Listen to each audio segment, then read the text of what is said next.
Good morning, children. Today I am teaching you a new rhyme. So open your book, page number 18. Write date here. Children, your new rhyme is Two Little Dicky Birds.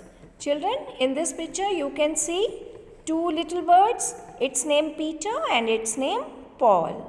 This rhyme is based on birds.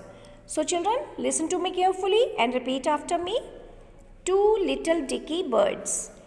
Two little dicky birds sitting on a wall, one named Peter, one named Paul. Fly away, Peter, fly away, Paul. Come back, Peter, come back, Paul.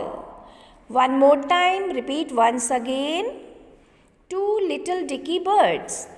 Two little dicky birds sitting on a wall, one named Peter, one named Paul.